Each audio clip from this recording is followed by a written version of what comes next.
Welcome back to Get a Kick Out of Education. For your midweek motivation, I'm here with Kimberly Brown, a personal and professional development coach, an established speaker, as well as the founder of ManifestYourself.com. Manifest Yourself is a lifestyle brand that is dedicated to helping women to build dynamic lives and careers. Kimberly, thank you so much. I'm so excited to be sitting with you today. Thank you for having me. I'm excited to be here. Absolutely. So, we all have goals. Yes. Everyone has a goal that they want to accomplish, but I feel that sometimes we find it's difficult to accomplish those goals due to lack of planning. Yes. Not every goal needs a good plan. And today you're going to be sharing with us some of the ways that we can establish an excellent plan in order to see our goals come to fruition. But first I want to know, why is it that you felt it was necessary to launch this brand?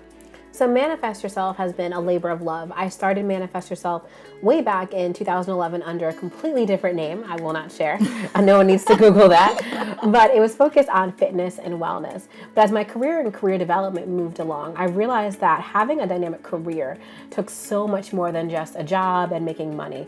The life portion, relationships, fitness, wellness, health, love, all those things go into building the dynamic life side, which turned out to be just as important as the career. So Manifest Yourself manifested itself and became more of a lifestyle brand that included all of these things in time. Very nice. And essentially everything that you share on Manifest Yourself and what you're going to share today all revolves around educating oneself. Yes. Individuals have to be knowledgeable about what needs to be done, what steps they need to take in order to be successful in any area of their lives. So why do you think overall education is important? Education is the pathway to learning more about anything. And I think when people talk about education, they think about, let me go to school, let me get an associate's, a bachelor's, a master's, doctorate, yada, yada, yada. But education can be so much more than that. Education is reading a book. It's finding a mentor, it's listening to podcasts, it's getting more knowledge on any subject matter. That's the personal development side, and I'm a personal and professional development junkie. I love conferences, meetings, finding mentors, networking. I love all of that. And education is really all facets of that part. Absolutely. That's something that we say all the time, that it's not just something that has to happen in a classroom. It's about taking advantage of everything else that's around you. Yes. Learning from that, the people around you, the resources that you have at your disposal, and just really taking advantage of that. So that's an excellent point. So we'll jump right into the components of a good plan. Okay. Now, I've heard you reference the quote, if you fail to plan, you plan to fail. So can you just expand on that a little bit? So I think this is the day and age of the vision board. Vision boards are amazing. It is a great way to motivate yourself. I make one every single year as well. But I think what we're failing to do is take the vision board and create an action plan. We just put the vision board up and we're like, okay, this is going to be fabulous. Mine's right up there on my wall. And we look at it like, let it just manifest on its own.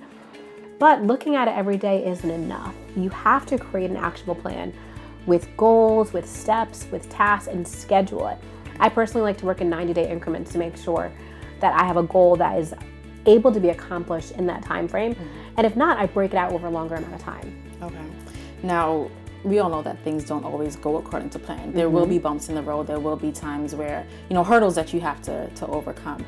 But is there such thing as a flawed plan where it's not so much the things that are happening, but it's something having to do with what you have already outlined? So is there a point where someone should sit down, reevaluate, and revamp their plan?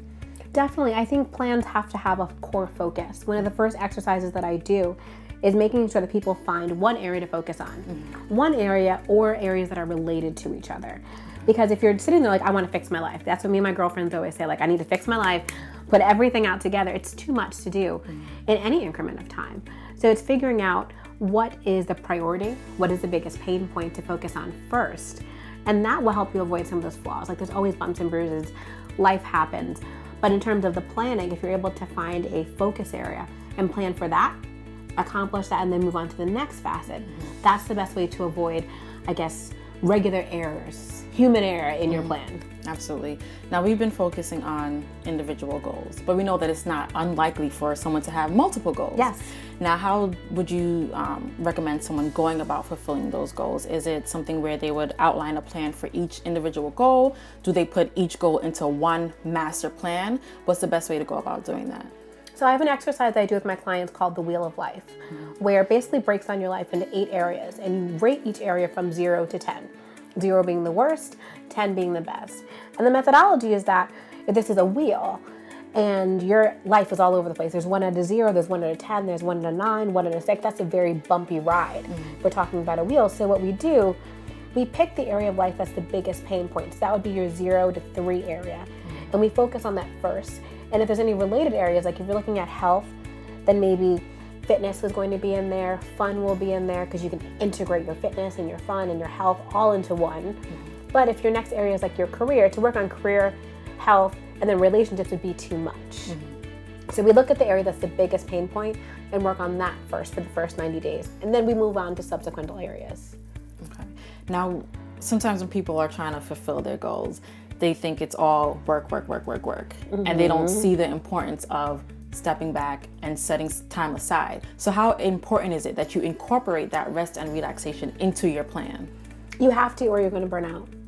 And I know this is the day and age of hustle hard, can't stop, won't stop, team no sleep, hashtag girl boss, like it's too much.